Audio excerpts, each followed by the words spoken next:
so embarrassing. That is so out. It doesn't align with my best version.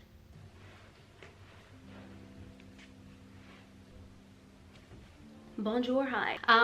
Welcome to Berlin from Berlin. I recently moved here. Okay, it's been a few months actually, and my hair is really bothering me because I went to this really expensive hairdresser and he kind of messed up my hair. I tried to save it with some serums and now my hair is all like sticking together. I don't know, to all the bleached girlies, do you know that feeling when your hair is just very icky feeling? That's kind of what I'm feeling right now. Oh, and this is a very temporary space. I moved here about 3 months ago, and I am currently also looking to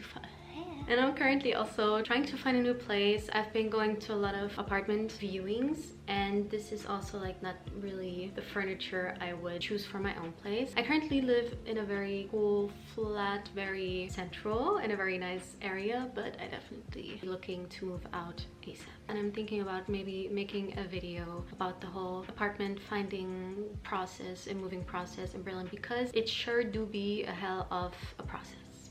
Let me tell you that. I also filmed and edited a bunch of vlogs. I hate all of them. I suck at vlogs, so I don't want to continue this embarrassment for myself.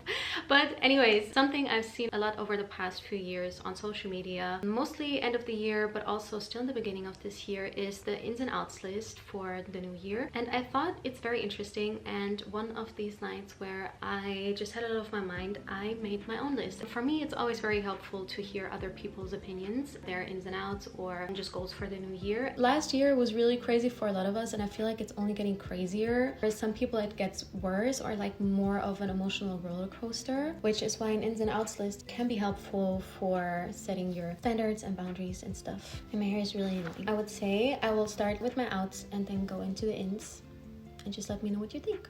Let's go. So the first big out is loser behavior, and what I mean by that is we all have this best version of ourselves that we want to be. That is the exact opposite, just living everything that is not aligned with the best version of myself. Loser behavior in that sense of where you do everything that is not aligned with what you want to be, with who you want to be. That is loser behavior, and we don't do that.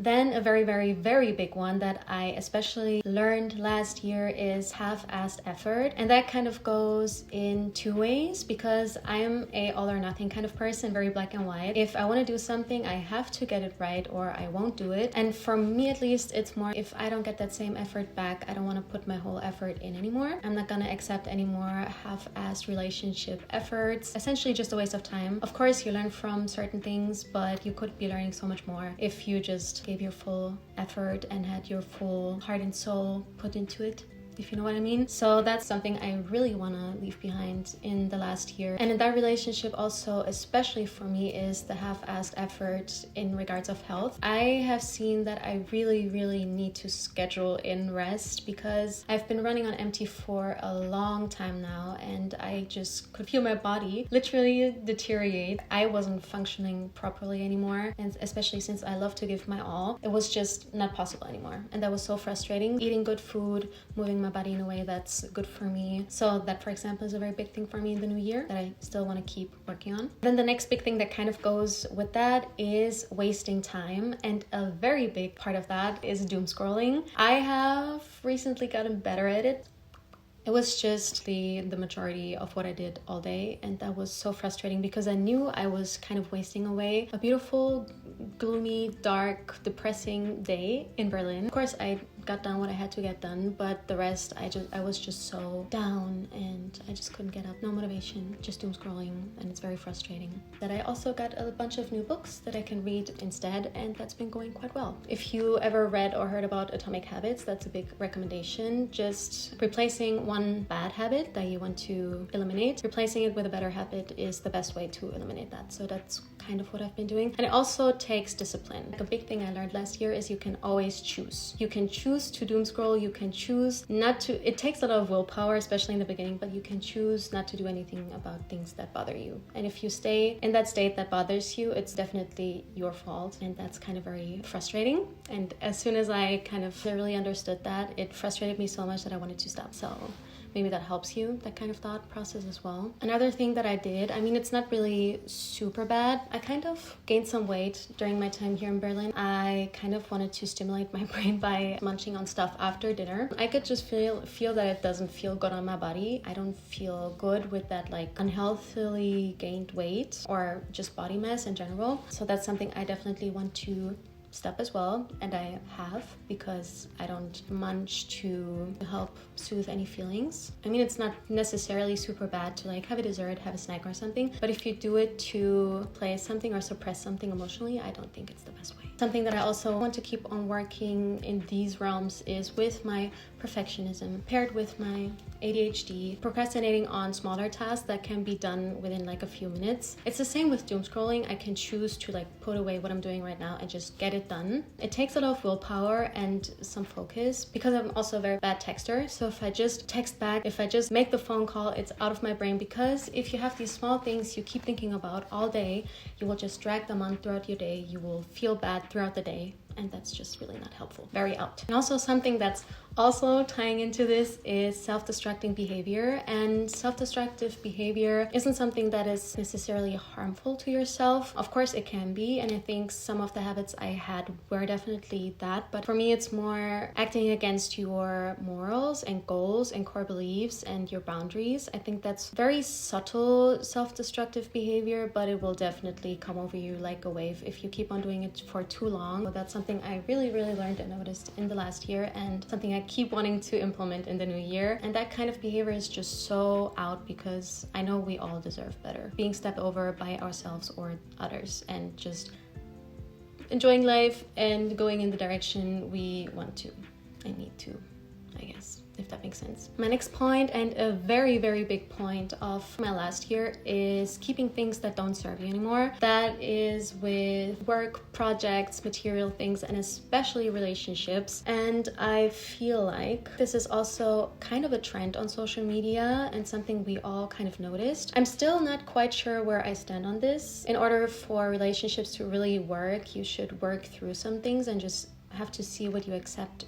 or not anymore. And I think we have gotten too comfortable with just cutting off things that are maybe a bit uncomfortable. Sometimes it makes sense, because especially if it's been going on too long or you just don't see a future in it. But definitely cutting off relationships where you don't see the same effort put back in can be super frustrating. And also, since I've been moving so much, I found so many things that could be useful, but I never used them. I still haven't used them, and I think with my next move, all of the things I put away to potentially use at some point, I will just throw them away, because there's just no use of keeping them. So in 2023, broke off a big thing. I can't call it friendship, but it was definitely a very big relationship in my life, and it took me some time to recover from it, but I'm definitely feeling so much better now, so much better. And other people are also currently breaking off that relationship for a reason, so I'm happy for them as well. And there's currently also another relationship where I'm not quite sure, but I guess that's just kind of life. I'm also thinking about making a video on friendships and relationships, or all the bad friendships I had, because that's something actually that was quite helpful hearing over and over again until I really understood, especially moving to London for 1 year and being like quite socially active again after COVID for the first time. I made a lot of acquaintances that at some point I thought could be friendships, at some point would have considered friendships, and just, I don't know, I met so many weird people, of course also a lot of awesome people, but there were just some patterns, and I think a video like that could have been quite helpful. So I think that's gonna be my next one, just rambling here, sharing my thoughts. I think it's just a very interesting topic, also hearing about what other people experience in that realm. So yeah. Anyways, moving on. Oh, also a big thing in the realms of letting go is beliefs. Oh my god, that is also such a big thing that I learned last year for so many years. It's actually so bad and sad looking back at it, but at some point in middle school, I kind of wanted to play down my insecurities by making jokes out of it. I would say I'm quite intelligent, and that's also the feedback I've been getting from other people. And it's kind of funny, I talked about this the other day with my friend, and she said she gets the impression that I don't think of myself as very intelligent, but she thinks I'm very intelligent, and that was such a great compliment. But I would just always say that I'm stupid, that I'm not worthy, that I'm not enough, and also like the way I've been brought up. Who played the saddest song on the tiniest violin in the world? Yeah, that's kind of the belief I held for over a decade. So unlearning that is definitely still something I'm working on, and it's still kind of very hard in many ways, but letting go of beliefs that don't serve you anymore, also a very big and important thing to keep moving on, to evolving, developing. Old beliefs, throw them away. It was so uncomfortable. I don't know how to sit. I'm sitting like a mermaid right now, but it's good for my period cramps. TMI. Oh yeah. Ooh, another big thing, also kind of going hand in hand with the beliefs, is people pleasing. Oh my god. I'm gonna keep this brief because I know we all know how bad people pleasing is, but since I had such low confidence, I fell into the habit ever since I was really young of people pleasing, and I was kind of proud of it because I thought I would help people and I'd never want to hurt people by being too straight or direct. What I kind of finally realized and internalized was that it actually also hurts people. The connections you make with people are never really as deep as they can be, and that's what I strive for. I really want deep, meaningful relationships, and actually what made me realize that I really want to stop full on with people pleasing is that it actually also is a way of manipulating whoever you are people pleasing because you want to control the outcome or their perception of you. And ever since I heard that it's kind of a toxic trait of manipulating, I wanted to stop because that's not the person I want to be. It doesn't align with my best version. Even if it is with the best intentions, it still hurts other people. It also ultimately just hurts yourself. Ooh, also out is overthinking. Surprise! And that's not in the means of, I think if you have something you really have to give a lot of thought, I think it's very important to really give it that time and think in details, because I really like that. As the perfectionist I sadly am, details can be very important, and if that's something that's important to you, you can definitely keep doing that. But it's rather about giving the thought to the right kind of things. I was always very scared of making mistakes, and that's also something I really learned and internalized last year, is that you can only grow through making mistakes. And that was so hard, and it's so frustrating that is just life, but it also eased me a little bit in that way, realizing that you have to make mistakes, because without mistakes or without making mistakes, you can't grow. Be open to making mistakes. Of course, don't just go around and just do everything you're not supposed to do. That's not what I'm saying. But you will make mistakes in your life, and that's okay. That's how we grow. And overthinking everything doesn't really change anything. It just takes away time you could use for better things. And kind of what helps me is, of course, looking back at past mistakes, making pro and cons list. I know sometimes pro-con lists don't really help, but looking at your pro-con list and seeing everything written down and then going with your intuition, I think the gut feeling, like if you really listen to yourself, you probably know the answer quite quickly. Even if your intuition isn't the best, I think it's always good to kind of listen to it, because I think it holds a lot of experiences that you can go off of. And also just being aware of your goals and also making decisions based on what your goals are. That's also a very big thing that helps in decision making or not overthinking, because if it doesn't align with your goals, you can just forget about it, you know? It's easier said than done, definitely. It's also a muscle that you just have to train, and you have to keep working on it. The next super big out, oh my god, I'm already getting so worked up. Brands like Shein, Zara, Starbucks, all of these brands that have just shown time and time again how bad they are, not only to the environment, but also to people. I mean, we all know the world we live in is driven by capitalism. Not necessarily a lot we can do about it, and of course, most of us can't afford very expensive stuff, and we still live in a world of social media, but I think we should really just be more mindful about the things we consume. I'm also high-key judging my friends and family who shop there. Like, I really don't see why. I mean, the clothes are cute. Is looking cute for like a trend that lasts literally 2 weeks, is it worth supporting these kind of businesses? I just really don't get it. And there's so many, oh my god, the independent coffee shops that pop up everywhere is insane. So you really don't need to go to the big chains anymore. For example, I love the special drinks from Starbucks. Like, I love their chai and matcha latte. Like, it's one of my favorites that I've ever tasted, but like, I can live without it. It's not like I'm gonna die not having them ever again. I can just find new places, try out new places, support the small businesses. I feel way better about that anyways, and I just can't fathom how people have such a big problem with just not visiting those places anymore and not buying from those places anymore. That is so out. Oh my god, please educate yourself on everything that's going on. Please do me a favor. don't shop there anymore. Also, really out, it's just a few very small but very important words. Also very out are war, homophobia, racism, hate comments. And I don't mean the good criticism or just giving your opinion. This is major loser behavior. I'm scrolling through all the social media, I see stuff I don't like, but if it doesn't hurt anybody or need criticism, I'm not gonna comment on it. You are showing the world that you don't have anything better to do with your life than sit on your phone all day and just writing all that shit out and giving it thought.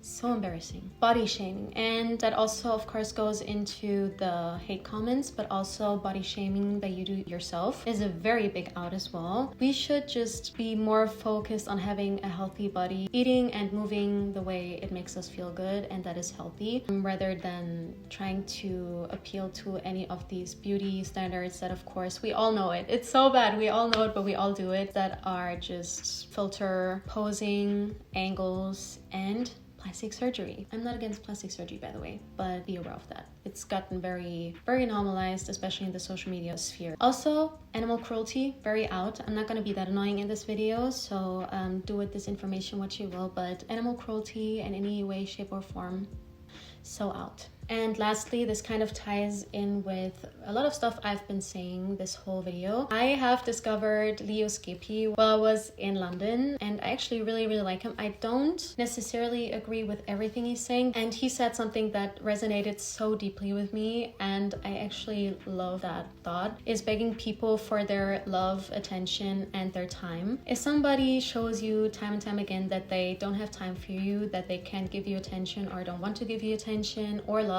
it's time to move on. Realizing this last year has been super painful, and even if the person isn't doing it on purpose, it still makes you feel shitty. Move on. If you feel shitty, it's really not worth it. Stop begging people to give you the bare minimum that is required to keep a relationship. We have been talking so much about the outs, we can move on to the ins. Ooh, I don't know how to sit. Okay, so for my first big in is self-confidence. And self-confidence comes from sticking to your goals, setting boundaries, having trust within yourself, sticking to your promises. Also, self-care is super in. Scheduling the time to take care of yourself. Being so busy last year, I had such a hard time doing this and keeping up with this. Self-care for me is just the basic hygiene that makes you feel good. Doing small things that make you happy every day. Also investing in just nicer stuff. Hygiene wise, if it makes you feel good, having set routines, putting on makeup even if you don't have any reason, maybe doing your hair to not look this way if it makes you feel better, because it does also feed a lot into your self-confidence of how you carry yourself and how you look and how you feel. Of course, this can be materialistic as well, getting massages and investing in all of that stuff. Self-care, really important, very in. Taking care of yourself, because you are the love of your life. You are the most important. You're the person to give you everything you want. Florence Given, very good. Another thing that has always been very important for me, but I just keep being reminded, especially from the boomer and the generation of my parents, is open, respectful communication is so important, because so much stuff would or can be avoided if you just clearly, respectfully communicate and voice your opinions and what is good, what you feel is bad, what should be changed. It's just everywhere, in every relationship, at work, in love, friendship, family. That should be the basis, I feel like. But not a lot of people do that, sadly. And it's very frustrating. Also playing a little bit into this like self-care kind of thing is not saving up certain things for special occasions. I've seen this a few times on social media as well, where people say get that $5, euro, whatever coffee if it makes you happy every day, because honestly, in this day and age of everything being so expensive, the $5 coffee you get every day doesn't really change anything in your saving habits. Of course, if you have something you want to save up money for, do that. Definitely act intentionally and don't just throw your money out. Definitely act responsible. You don't want to go into any debt or anything, but also just going on that little trip with your friends. If there's an artist you really want to see, get the concert tickets. Like, life is really too short. You never know what's gonna happen. I've heard so many news about like a sunstorm coming and the internet and us being wiped out this year, so you never know what's gonna happen. As sad as that sounds, but if there's something you want to do, whatever makes you happy, don't save up for special occasions. occasions. Because honestly, in this day and age, we need the small things to cling onto and make us happy every day. Also, if you're having trouble with this, what really helped me is Florence Given. I love just going onto her channel. She's just such a beautiful, positive person with such a beautiful mind. Appreciating the small things, like today we finally have blue skies again, makes me really happy. Like just the small little things, look for them every day, and if it's something materialistic, spend on it. It's worth it. Also, what's really in for this new year is therapy in form of intentional movement, journaling, actual therapy, and very important, which is kind of therapy in a sense, is self-reflection. But definitely knowing your weaknesses and strengths and what you want can definitely help navigate through every day, and just having your routines if you're ever stuck. And that's basically a little bit what therapy is about, finding those. Of course, don't trauma dump, but also just talking to loved ones or talking to anyone, really helpful. And with this, welcome to our sponsor. No, I'm just kidding. Who am I kidding? I'm so funny. Also, something I touched on earlier is just evolvement and development. The only thing that is inevitable in life is change. So you can either grow or stay stagnant and have everything change around you. That was also a big realization that was kind of scary. So rather than just staying the same and fearing what will happen if I don't risk certain things, I think the pain of regret is just so much bigger than the pain of potential failure and mistakes you make. Both is painful. You just kind of have to choose which consequences you want to live with more. That was also a very big thing I learned this year, and it's been very helpful in decision making and just living every day, actually, as dramatic as it sounds. Also in is a capsule wardrobe. It's kind of a smaller thing and a little bit more shallow. Also having a certain makeup style that you like and can just do set outfits or certain set basics that are good quality actually helps so much in confidence and knowing who you are, maybe a little bit more, living in a certain era of your life. Having a capsule outer appearance, I guess, that kind of also goes with the daily routines, is just very helpful. Another big thing that I've already touched up on is the active rest and quiet time. Very much counteracting one of my big outs is mindful consumption and, for example, thrift shopping. Thinking about where, how, and what you consume throughout your day, hearing, listening, seeing, but also in the materialistic sense. Now living in Berlin, there's actually so many cool markets and thrift shops, and I like, especially if you want more unique pieces, that's the perfect way to go. And further destroying our planet is very out, I would say. I don't know about you. Also, a very big thing, and the reason why I'm actually making this video, is embracing the cringe. And that is also something Florence Given said in one of her videos, is just because you think something I do is cringy, it doesn't necessarily mean it's cringy. It's only your perception of it being cringy. As long as it doesn't hurt anybody, I think you can be aware, say whatever you want. Of course, saying is very borderline sometimes, but again, if it doesn't hurt anybody, just do you, embrace you, do whatever you want. You're just such a small person on this big planet, in this big universe. Nobody cares, we're all bone and flesh. And yes, embracing the cringe. Very big in, and just doing what makes you happy. Okay, we're almost at the end of the video, and I think my hair has kind of settled to a state that is acceptable, kind of. My last point, and that's like one of the biggest learnings from my last year definitely, is not giving up on yourself for anything or anyone. Let it be any relationship, any belief that you hold. Nobody, nothing is worth for you to give up on yourself or your dreams. And that's definitely something I've done a lot that goes hand in hand with my people pleasing as well, being there for other people before being there for myself. At the end of the day, it just makes you lose yourself, basically, makes you lose sight of the person you are. Sometimes it can happen quite quickly, sometimes you don't even notice it and all of a sudden it hits you. But the feeling of not knowing who you are anymore because you give up so much of yourself to please people you don't actually necessarily care about, say work.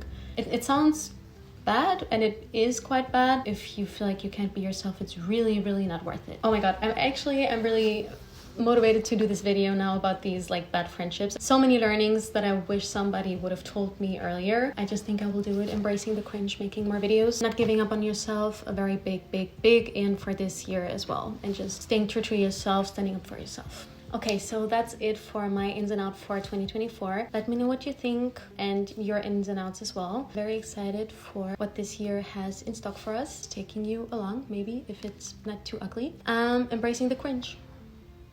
See you soon.